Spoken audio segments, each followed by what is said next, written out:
Mais uma vez agradecendo ao Mestre Jesus por esta bênção concedida a cada um de nós, que possamos envolver no manto de amor e de paz emanado pelo Mestre Jesus, na noite de hoje com o nosso irmão Adson Macedo, que trará a mensagem Multidão de Sofrimentos, do capítulo 11 do livro Luz do Mundo. Que a tua misericórdia, Senhor, ilumine, proteja, fortaleça cada um de nós, seja encarnado ou desencarnado. Que a tua misericórdia ampare e proteja a todos, por hoje, amanhã e sempre. Assim seja. É com você, Adson. Muita paz. Muito obrigado. Boa noite a todos. É com grande alegria que reencontro os amigos. E nos foi convidado para que, de uma forma sucinta, falássemos sobre o texto de Amélia Rodrigues, que se intitula Multidão de Sofrimentos.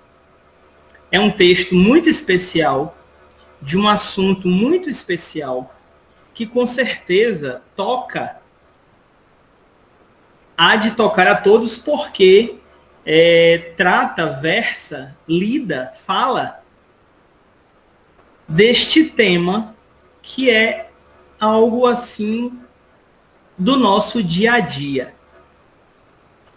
O texto, basicamente, fala, aqui num resumo rápido, sobre a postura do Cristo para com as dores humanas. Ele fala do início do seu apostolado, quando ele inicia a Boa Nova naquela região ali da Palestina. E que, em termos sucintos, ele fala sobre a responsabilidade do homem para com a sua própria desdita, para com a sua própria felicidade ou para com sua própria desgraça. Então, este basicamente é um resumo. E desenvolvendo o texto, falando sobre essa rica advertência de Jesus, nós sabemos que o homem, ele alega sofrer. O homem contemporâneo alega que não suporta as dificuldades de forma diversa que se abatem sobre ele. E que, sem dúvida, suporta sim uma série de desconfortos que se abate sobre a nossa sociedade, naturalmente de diversos âmbitos, de forma no aspecto social, onde ele suporta desconfortos em vários ambientes do aspecto social, na escola, na sociedade de modo geral, no trabalho. Suporta também desconfortos na família, em função, naturalmente, de impasses, da ausência da condição de tolerância entre as criaturas. Mas, sem dúvida alguma, a arena onde este homem contemporâneo suporta seus maiores embates é no campo íntimo. Então, estou dizendo aqui, para iniciar a nossa conversa, nosso bate-papo, de que o onde nós sabemos que é no íntimo que existem ali os maiores conflitos. O que vamos discutir nesta noite é o como. Ou seja, não se trata aqui de aspectos físicos, e sim de aspectos morais. E se são morais, se nós vamos discutir aqui a escala de valores morais, nós estamos com isso dizendo que as armas que nós outros estaremos disputando este desconforto na arena moral, as armas são mentais. Então, se são mentais, se não estamos falando aqui de uma preocupação mais substanciada para questões físicas, e estamos falando aqui de questões de fórum íntimo, de mim para comigo, isso quer dizer que os desafios íntimos nos levam, naturalmente, a desafios numa escala espiritual. Porque, veja bem, em que campo nós vivemos onde silenciosamente, apenas no silêncio da nossa mente, desenvolvemos os conflitos diversos que atormentam, de modo geral, a criatura humana no ambiente de sua espiritualidade. É aí, amigos, onde, nos dias de hoje, podemos dizer que estão os desafios de maior monta para este homem que já foi à Lua, que já saiu do sistema solar, que conhece as minúcias do submundo das partículas, mas não se conhece a si mesmo. Então, os desafios que desagradam a humanidade, modo geral, são os desafios íntimos, porque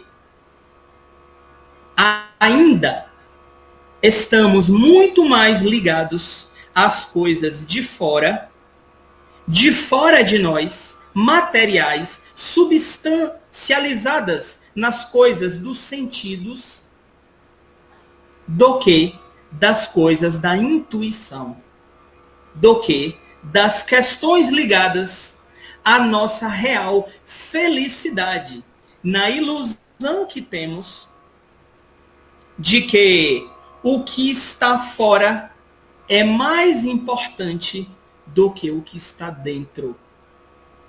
Porque, naturalmente,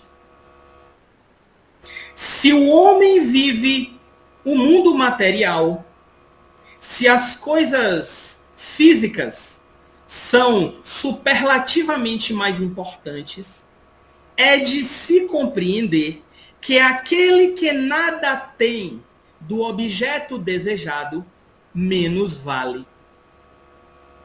E ninguém entre nós, nem eu, nem você, modo geral, buscamos coisas que não tenham valor. Apenas que o mundo e os seus habitantes ainda se equivocam na escolha do que devem buscar, na escolha daquilo que tem valor, na escolha daquilo que vai forrar os alforjes que precisamos para sermos felizes. Assim, amigos, os desafios que nos batem à porta nos dias de hoje são internos, como disse, e externos. Sendo que os desafios internos ainda se encontram, vamos dizer assim, digamos que tenham a sua importância relativizada, principalmente para aqueles que, modo geral, ainda vivem nas ilusões da única moeda para a felicidade, que são os valores materiais. Assim, é compreensível que medre, que desenvolva-se o egoísmo, que a individualidade tome conta dos nossos arraiais íntimos e que a materialização das relações, a materialização, quero dizer, ao valor de troca ainda seja o valor amoedado e não o valor provocado pela espiritualização dos hábitos. Ou seja, os desafios externos, os antigos, costumeiros e conhecidos desafios externos, como os desafios do clima, os desafios das doenças, os desafios da pobreza material, ainda são mais importantes para as sociedades hoje no nosso planeta do que a atenção para os desafios internos. Ou então, caso não fosse assim, não teríamos taxas de suicídio tão elevadas no mundo, inclusive aqui no Brasil, onde teríamos situações que pessoas ainda morrem à fome, pessoas que suportam situações de completo abandono, como podemos observar nas linhas mestras dos países super ricos, mas que têm relegadas ao esquecimento pessoas em total desespero, como nos mostra os relatórios das Nações Unidas, por exemplo, onde hoje na Califórnia, no coração da potência magna do planeta, da nova Roma do planeta, há pessoas totalmente aturdidas, por exemplo, pela droga, quero dizer, drogas sofisticadas, drogas que foram pensadas para a alienação do maior número possível de indivíduos. Uma bomba atômica mental. Este é o mundo que vivemos. Esta é um dos aspectos da sociedade de que, modo geral, não temos sempre notícia, porque o mundo íntimo não nos interessa tanto assim. Antes ir a Marte do que ir ao coração de quem sofre hoje. Seja como efeito dos equívocos, das escolhas, dos acidentes, queremos dizer, das escolhas equivocadas, ou pelo efeito da programação social de destruição da personalidade.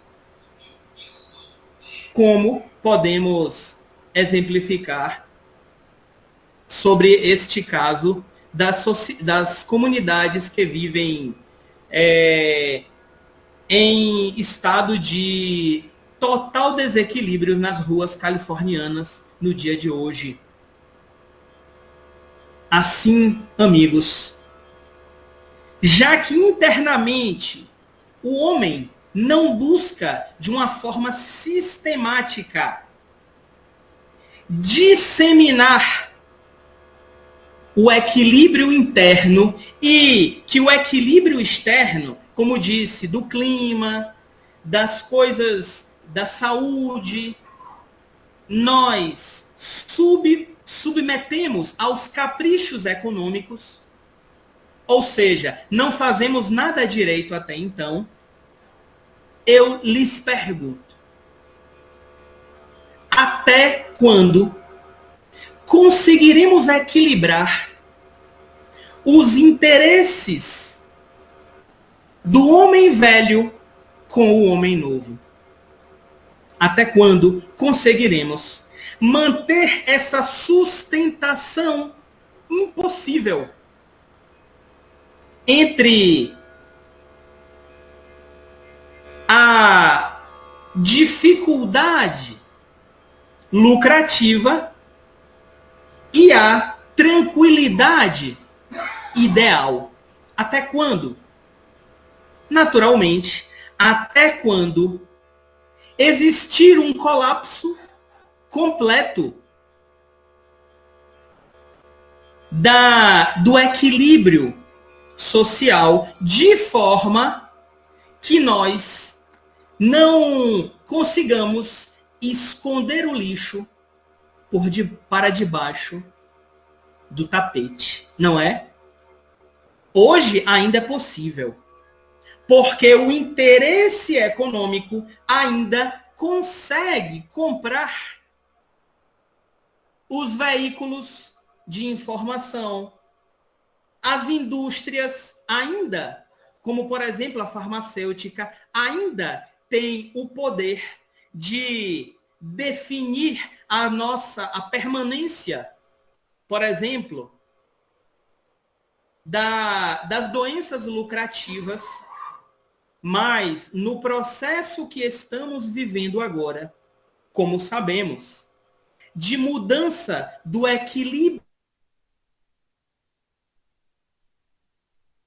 que devemos, daquilo que queremos para nós enquanto sociedade e do que temos hoje enquanto exemplo.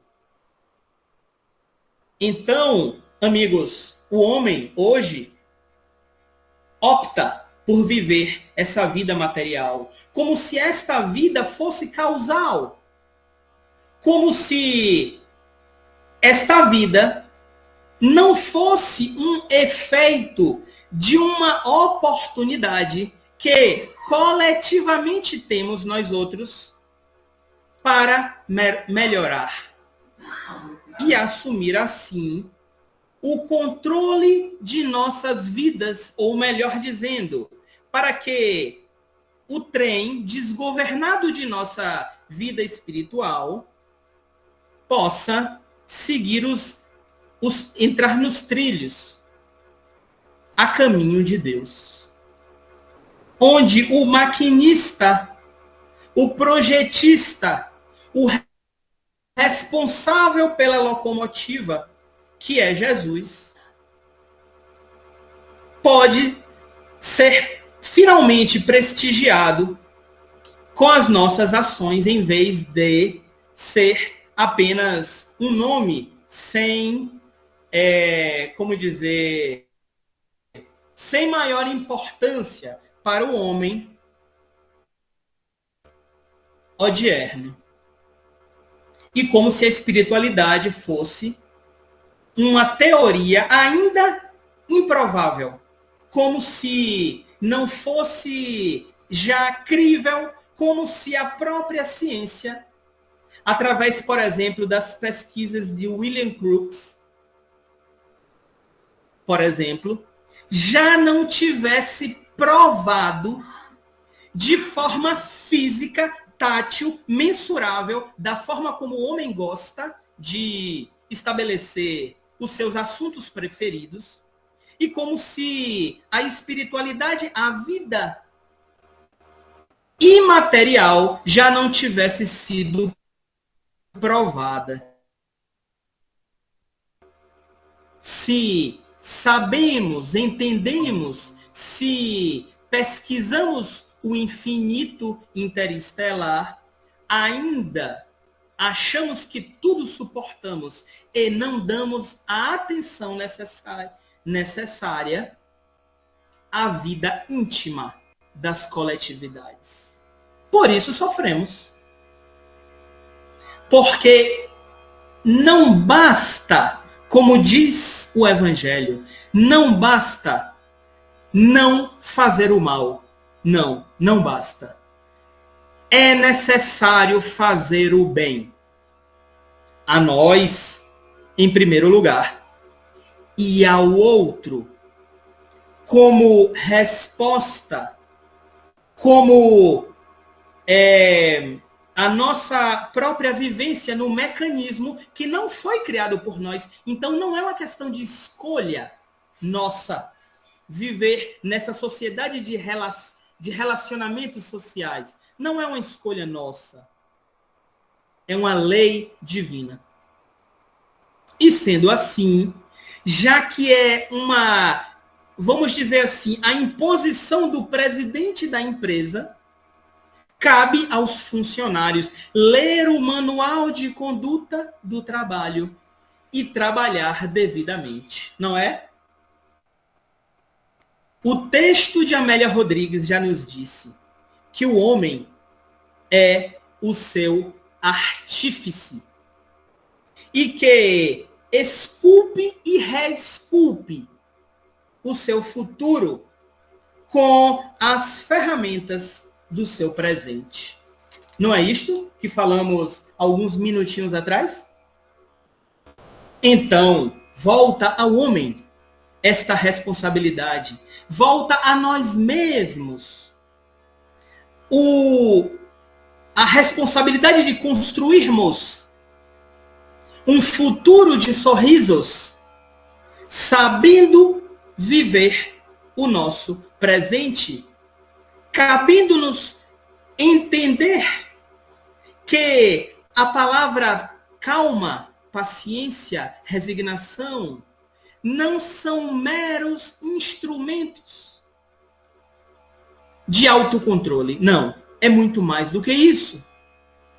Estaríamos falando do próprio mecanismo de recomeço das nossas existências, sabendo controlar a nós mesmos. Pois que se errei ontem e sofro hoje, posso transformar as lágrimas do presente em trabalho. Trabalho íntimo, antes de mais nada. Trabalho em forma de calma, em forma de confiança em Deus, em forma de amor.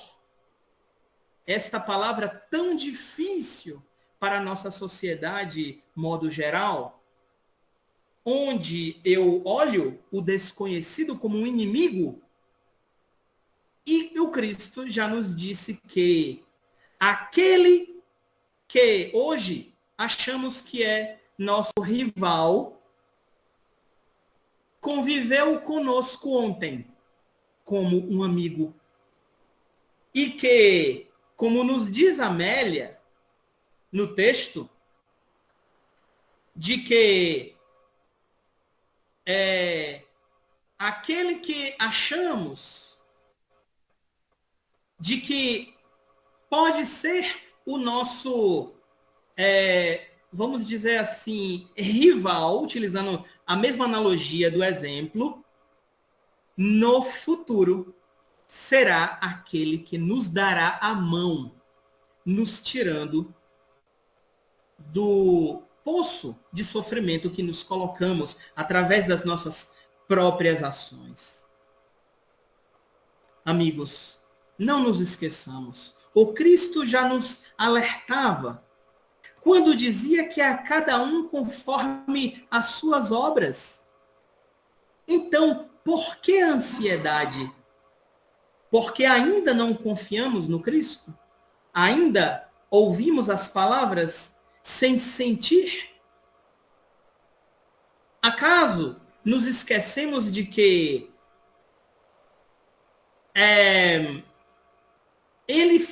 o Cristo falou a Nicodemos, por exemplo, quando ele perguntava como seria possível que um homem voltaria à barriga da sua mãe para que revivesse? E o Cristo evitou desenvolver o assunto, explicando que um doutor da lei não compreenderia aquelas palavras, quiçá o homem comum.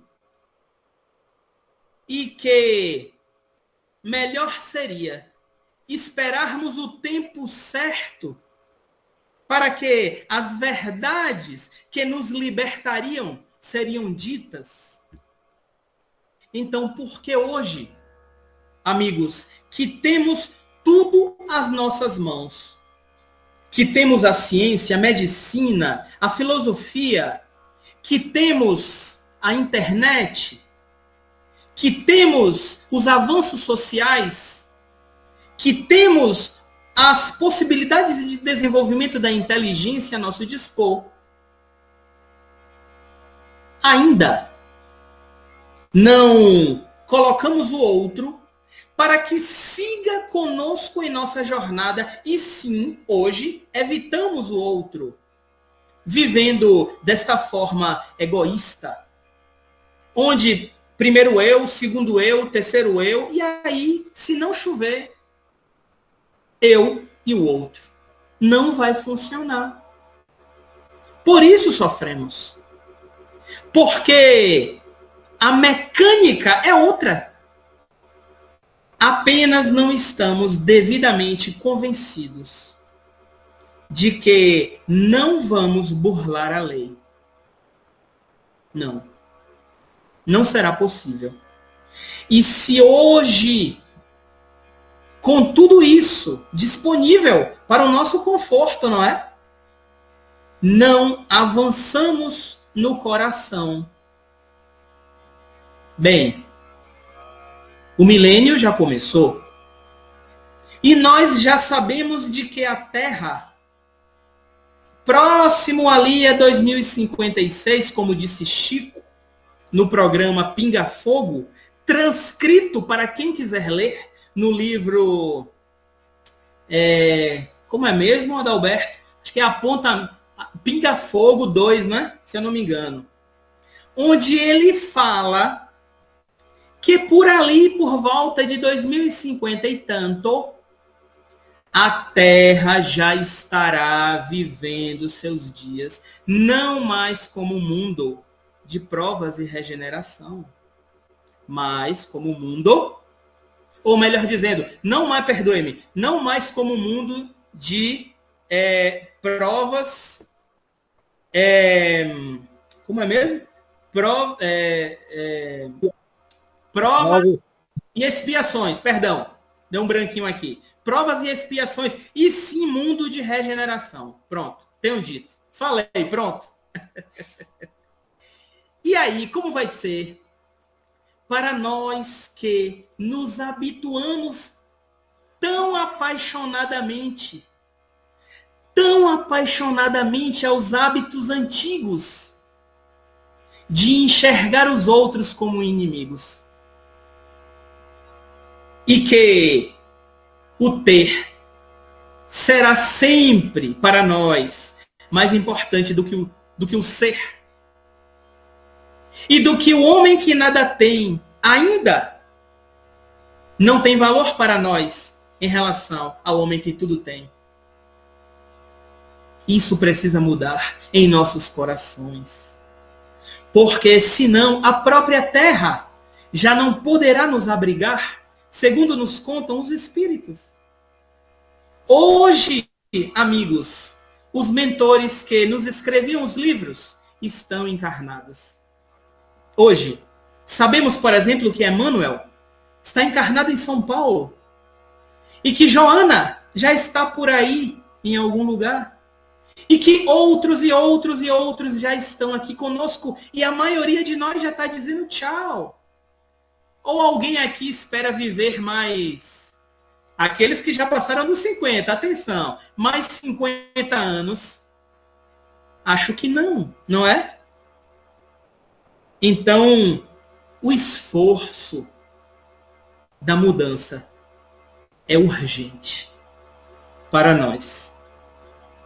Trocando em miúdos, o tempo, a ampulheta já virou. E que naturalmente esta ampulheta tem o seu nome específico. Porque, como diz o Cristo, a cada um conforme as suas obras. Não é assim?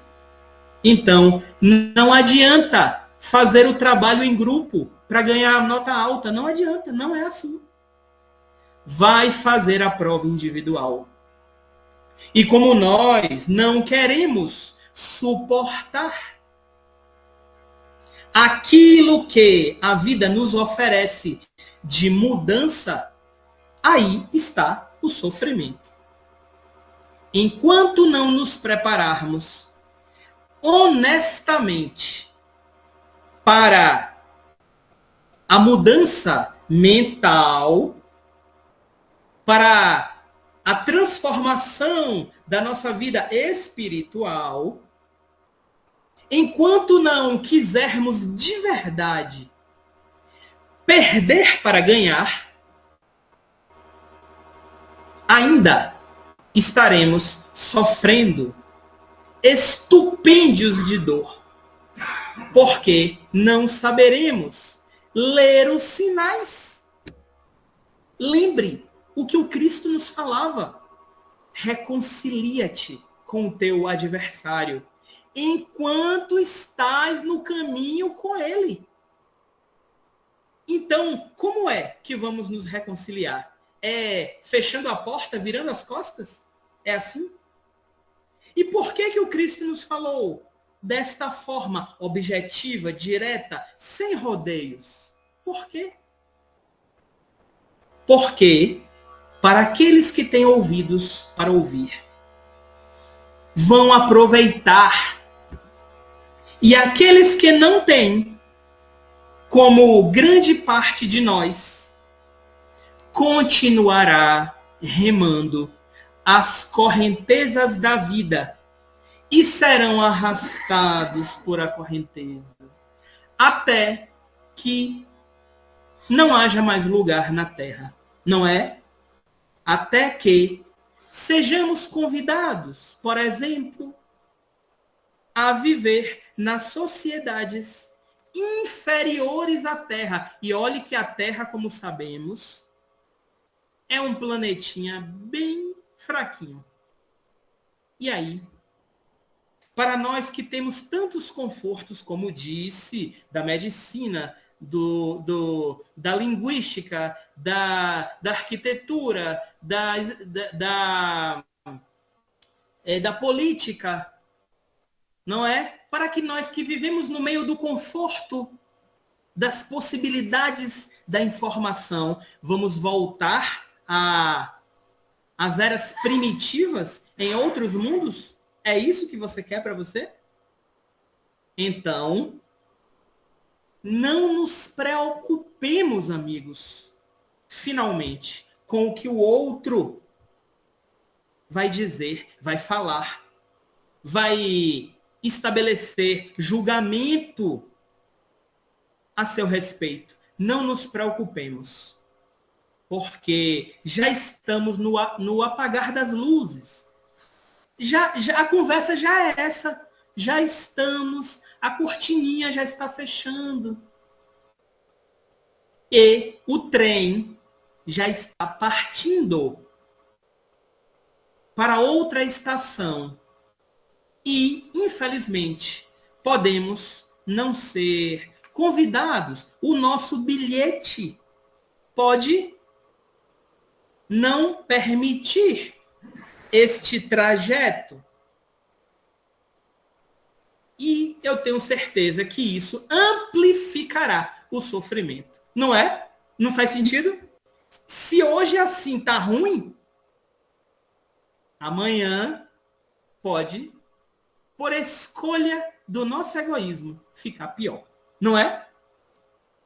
E para fechar, para que nós superlativizemos a necessidade de esforço, eu gostaria apenas de lembrar um texto que eu gosto muito, do nosso querido Humberto de Campos, no livro A Boa Nova. É um texto rápido onde eu vou falar apenas um resumo, que chama-se A Luta contra o Mal. E novamente fala da experiência de Jesus com os seus apóstolos, os seus colaboradores, não é? E o texto fala basicamente o seguinte: de todas as ocorrências da tarefa apostólica, os encontros do mestre com os endemoniados constituíam os fatos que mais impressionavam os discípulos. E nos conta a história que Tadeu se impressionava grandemente por essas oportunidades, onde o mestre fazia com que a sua autoridade espiritual se sobrepujesse para aqueles que merecessem. E certo dia, o mestre saiu com Tiago e João ali para os lados da Cesareia. E foi levado até Tadeu, que estava num ambiente do qual o Cristo saiu, uma mulher que estava ali com uma grande perturbação, com uma obsessão muito grande. Ele tentou, mas a sua boa vontade não foi suficiente. E ele não conseguiu lograr surtir efeito para ajuda àquela mulher. Coisa que só aconteceu, segundo nos conta Humberto de Campos, no dia seguinte, à noite, quando o Cristo chegou. Tadeu ficou com aquilo no coração. Ficou cismado, profundamente cismado. E ele perguntou para o Cristo: Mestre, não seria muito mais fácil para todos nós se, em vez de vir a nós um a um, que pudesses vós recolher todos os demônios malfazejos, todos os opositores da causa divina, e pudesses vós transformar todos estes a nossa causa ao mesmo tempo? E o Cristo, entendendo a situação que tinha, falou a Tadeu: Tadeu, qual o princípio, qual o objetivo da tua vida? Ele falou: mestre, o objetivo da minha vida é edificar o reino de Deus no meu coração. Então, Jesus fala a ele: se procuras então, Tadeu, esta realidade, por que reclamas que o outro já esteja pronto? Porque reclamas no adversário antes de ti. Seria justo esquecesses da tua própria necessidade de estares pronto? Se buscamos atingir, Tadeu, o infinito da sabedoria e do amor em nosso Pai, é indispensável que se faça o amor aos outros, o amor aos nossos irmãos. E aí Tadeu fala para Jesus: Jesus, então os espíritos maus também são nossos irmãos? O Cristo o admoesta e explica que sim, que estes que hoje são os equivocados transformar-se-ão amanhã em pessoas sãs, como nós achamos que somos. Mas Tadeu fala: mas não seria justo colocarmos então, como disse, mestre, todos juntos e convertê-los às propostas do Evangelho? E Tadeu é admoestado por Jesus: por acaso Deus faz assim? Porventura, teríamos nós uma substância de amor mais sublime e mais forte, que a do próprio Pai? Tadeu, abraça ao teu irmão. Segue o teu caminho no mundo atento aos teus próprios deveres. Não se preocupe com os deveres dos outros, pois não nos consta que Deus abandonasse as suas atividades divinas, Tadeu, para impor a renovação moral dos filhos ingratos que se rebelam na sua casa, os inimigos do reino, dizia Jesus. Se empenham em batalhas sangrentas, não ouvides o teu próprio trabalho, então. Padecem no inferno as ambições desmedidas, não é, Tadeu? Pois caminha para Deus, Tadeu, para Deus. Lançam a perseguição contra a verdade, tens contigo, Tadeu, então, a verdade divina no mundo íntimo. Além desta vida, ninguém te perguntará pelas obrigações que tocam a Deus ou a quem quer que seja, mas unicamente pelo mundo interior que te pertence, Tadeu, a ti mesmo. Então, mais uma vez, Tadeu, ainda, vamos dizer assim, inquieto, pergunta a Jesus, e quanto aquela mulher que eu não consegui ajudar? E Jesus fala que, mais uma vez, ele volta por aquele objetivo, pelo objeto daquela questão. E que, primeiro, é necessário que ele observe o trabalho pessoal dele para que ele conquiste valores, para, através do seu próprio esforço, conquistar valores espirituais. E assim termina o texto. Indispensável é que nós nos edifiquemos o nosso mundo íntimo com a fortaleza luminosa e sagrada do reino de Deus dentro de nós mesmos, para que os valores se manifestem e possamos nós fazer o que Jesus também fez. Então, esforço é semente que germina e cresce. Segundo o Mestre. Que o Cristo nos abençoe e que possamos, de nós mesmos, aproveitar tudo isso de oportunidades que temos e entender que não temos mais tempo. É necessário mudar hoje, para que amanhã sejamos melhores do que hoje, assim como queremos hoje ser melhores do que amanhã. Que o Cristo nos abençoe, agora e sempre.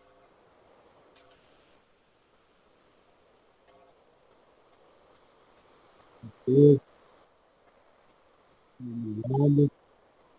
A semente colocada e vamos mandar fortalecer para comer. Ver que tem fruta, direito de frutos, que não está fácil, mas há 2000 anos atrás, até os dias de hoje, a mensagem está aí aguardando por todos nós, encarnados e mesmo desencarnados. Buscar essa força interior que a gente tira na alma e no espírito, para que entendamos esse pedido de Jesus, amar o próximo como si mesmo. Muita paz, muita certeza. E mais alguns minutos, alguém deseja fazer alguma pergunta, algum tirar dúvidas, tem alguém pedido.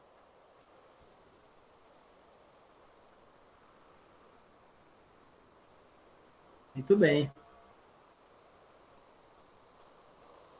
Eu não resisto. Se ninguém fala, eu falo. Só para fechar, a questão é saber sofrer, não é? Se resume a isso. Saber sofrer. Porque dívida conquistada tem boleto no final do mês. e boleto tem que ser pago. Então, não podemos nos queixar daquilo que pedimos muitas vezes. Não raro pedimos de dificuldade. Só isso que eu queria falar.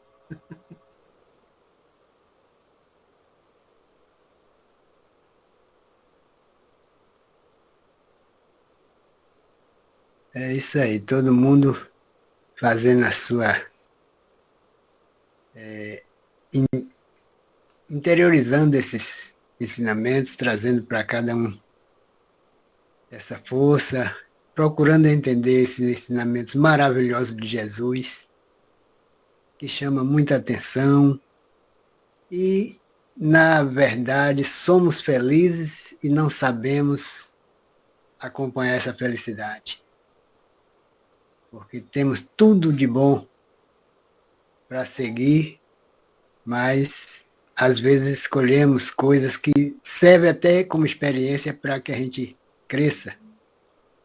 Eu mesmo tenho caminhado algumas vezes, que não é fácil, mas depois eu paro, penso, isso aí é para o meu bem, porque estou vendo de maneira contrária, mas para eu possa refletir a respeito desses ensinamentos. Então, acredito que todo mundo silenciou, todo mundo buscou interiorizar esses sentimentos, essas mensagens. E assim, agradeço a todos e peço para o próprio Adson fazer a prece final da doutrinária da noite. Muita paz. Muito obrigado.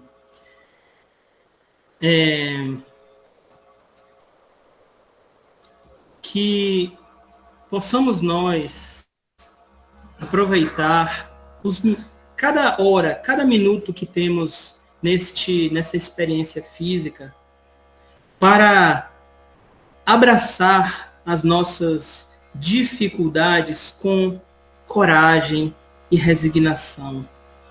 Naturalmente que a vida nos solicita exatamente daquilo que somos mais frágeis, mas é para isto que temos o desafio, para que nos tornemos fortes. Então, com a prece que o Cristo nos ensinou há 2000 anos, fecharemos então a nossa reunião.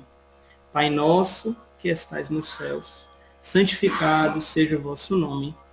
Venha a nós o vosso reino, seja feita a vossa vontade, assim na terra como nos céus. O pão nosso de cada dia nos dai hoje, Senhor. Perdoa as nossas dívidas, à medida que soubermos perdoar aquele que nos tem ofendido.